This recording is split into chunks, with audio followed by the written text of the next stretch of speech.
un revenant qui vend la viande boucanée. Ouais. L'histoire se passe à Yaoundé en 2014 au marché Eligidjoa.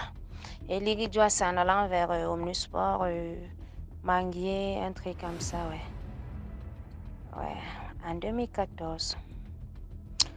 Une jeune femme du genre, on aime souvent entendre que quand on va même chez Maguida, on escroque la viande parce qu'on va aller séduire Maguida ou bien donc quelque chose comme ça.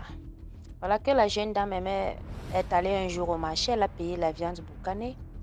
Quand elle a payé la viande boucanée, elle a angoissé un peu le vendeur. Le vendeur l'a offert beaucoup de viande. Donc, l'offre dépassait même ce qu'elle-même elle avait payé. Bon, au lieu de dire merci une fois est partie, elle s'est dit qu'elle a trouvé son mougou. C'était déjà du genre que son menu préféré est devenu la viande boucanée parce qu'elle savait déjà là où elle va prendre ça. Elle savait déjà qu'elle a quelqu'un qui l'offre la viande boucanée comme ça. Donc du genre, si elle achète la cuisse du pangolin, on offre un pangolin entier. Donc, tu sais, nous les femmes du genre, là, on s'est dit, j'ai trouvé mon mougou au marché. Genre que même quand ton gars te rationne là, euh, le gars dit même qu'il veut manger ça, tu dis donc tu vas manger la viande boucanée parce que tu sais que tu vas prendre quelque part où c'est presque gratuit. C'est comme ça qu'elle s'est habituée chaque fois. Et le type venait chaque jeudi. Le type venait chaque jeudi, il vendait, il rentrait vendredi, ça finissait, il rentrait. Donc pour elle, alors c'est devenu du genre, chaque jeudi, elle est au marché, elle se dirige là où il y a la viande boucanée vers les rails là-bas. Tous les jours, elle allait comme ça. Pour finir même, elle ne payait plus. Elle passe, elle m'a dit, ouais, mon bébé, tu sais, tu m'as manqué, je t'ai pas vu ce jour-ci. Tu peux pas quoi aujourd'hui, la viande boucanée, le monsieur enlève même un gigot ou deux, il donne. C'était comme ça tout le temps, pendant un bon bout. Un jour, le monsieur lui dit, bon, comme je remarque que tu aimes trop la viande boucanée, c'était une fille de mon quartier, hein, dont j'habitais à Manguier et elle était à Manguier. Le monsieur lui dit, comme je remarque que tu aimes trop la viande boucanée, toi et moi, on va aller à la base, où toute cette viande sort. Comme ça, la fille dit, mais youpi, c'est une très bonne chose. Comme ça, je pourrais rentrer avec même 5 filets, même 10, je mets dans mon congélateur. Le monsieur dit, il n'y a pas de souci. Bon, le monsieur dit, ok. Je reviens la semaine prochaine, je reviens mercredi. Comme ça, on voyage jeudi. Le monsieur dit, la fille dit sans souci. La fille s'est apprêtée, elle a apprêté même les beaux habits parce que pour elle, elle se dit que arriver là-bas en brousse, comme elle sera tellement sexy, le monsieur va, c'est pas, le monsieur va seulement tomber. C'est comme ça que elle dit, le monsieur lui a donné rendez-vous à 15h, jeudi à 15h. Quand elle part, jeudi à 15h avec son sac à dos où elle a prêté son make-up et tout pour séduire le pauvre là-bas au village. La fille dit que quand ils ont pris le taxi pour Eligidjoa, ils ont pris le taxi là, elle ne sait pas comment ça a marché, elles se sont trouvées au bord d'une grande rivière noire.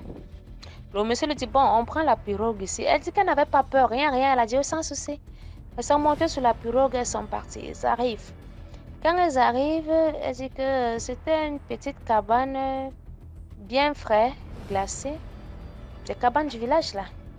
Et les petits pistes comme route. Le monsieur lui dit, bon, règle numéro 1, ne bois rien qui sort d'ici. Ne mange rien d'ici. Si tu as soif, tu me dis. Même si tu veux boire du champagne, tu me dis. Elle s'étonne que mais le champagne, ça en brousse, lui, il va prendre ça. Le monsieur dit, non, ne pose pas la question. Tu veux boire du whisky, n'importe quoi, dis-moi. Tu veux manger n'importe quoi, même c'est le poulet brisé, même c'est le poisson brisé, même c'est le DG, dis-moi. Elle dit qu'elle s'est mise à rire et demande au monsieur que mais toi-même là.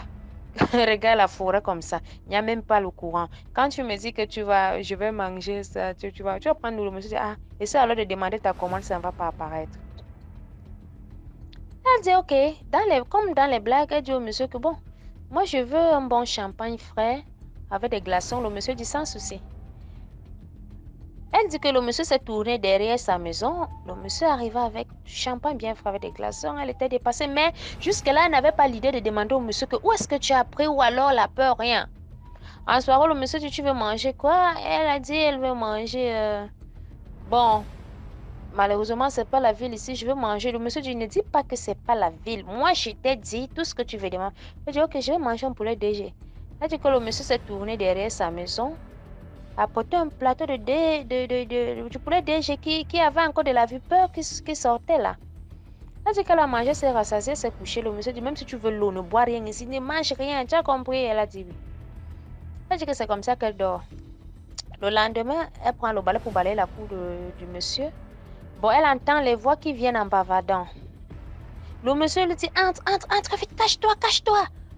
Elle dit, Le monsieur s'est marié, il ne me dit pas. Le monsieur dit, non, cache-toi vite. Comme ça que le monsieur la cache sous le lit. Et que c'était deux femmes qui venaient en bavardant leurs choses. Quand les femmes entrent chez le monsieur, les femmes disent, mais oh, un être humain sain ici.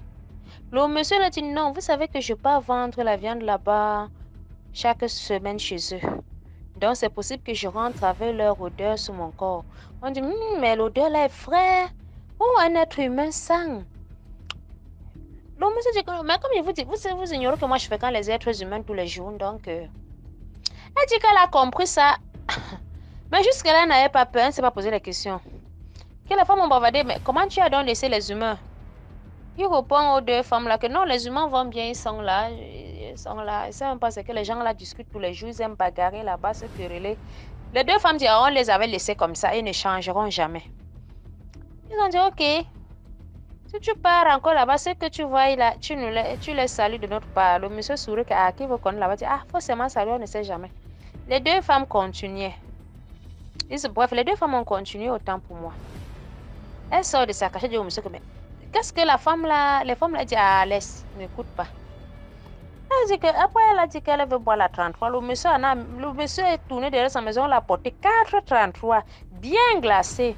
Mais que quand elle s'est tournée derrière la maison du monsieur, elle ne voyait aucune maison, rien, c'était que la forêt. Mais quand le monsieur lui tournait derrière sa maison, il ne faisait pas 2 minutes. Il ramenait ce que la dame a demandé. Le 3e jour, le monsieur dit, ok, maintenant on va faire de la viande boucanée. Elle dit, ok. Elle dit qu'elle voit comment les animaux viennent en rang. Ceux qui sont petits, il dit, toi rentre.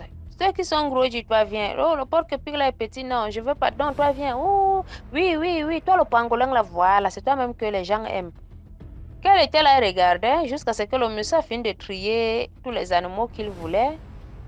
Ils ont fait le feu, ils ont séché qu'il y avait tellement d'animaux que même porté, ça lui a même dépassé. Le 3e jour, ils sont rentrés. Ils disent que quand ils entrent, ils marchent un peu, puis ils reprennent la pirogue. Quand ils reprennent la pirogue, bim, ils se retrouvent seulement qu'ils sont encore dans le taxi sur la route de Yaoundé-Lekidjoa. Maintenant, la fille dit, ils sont venus, le monsieur Jonathan est fini de vendre. Le monsieur s'est mis à vendre ses viandes boucanées. Quand elle a fini, tout ce qu'il a vendu, il a remis à la fille. Il a dit à la fille que dès maintenant, prends cette somme, c'est ton capital. Commence à vendre même la tomate, même les condiments, du n'importe quoi. Laisse ce que tu fais là comme métier. Ça va te conduire très loin.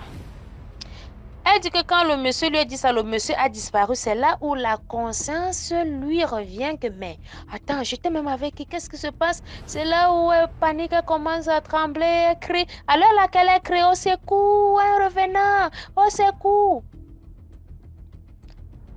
Alors que le monsieur était déjà parti, elle avait l'argent, ils ont vendu 600 000, le monsieur le laissait avec tout, comme capital. Donc, elle a fait un peu comme si elle délirait.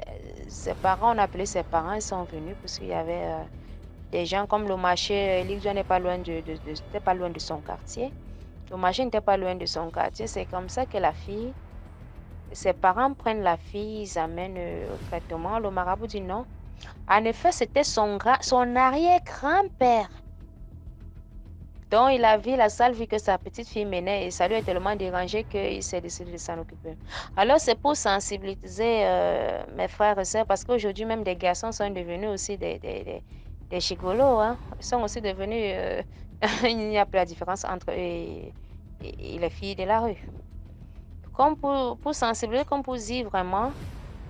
le gros cœur, parce que je ne sais pas comment je peux dire ça sur le gros cœur ou c'est quoi. L'histoire d'être, de se croire trop wise là, de se croire trop donne là, comme on appelle vulgairement, de se croire trop sens là.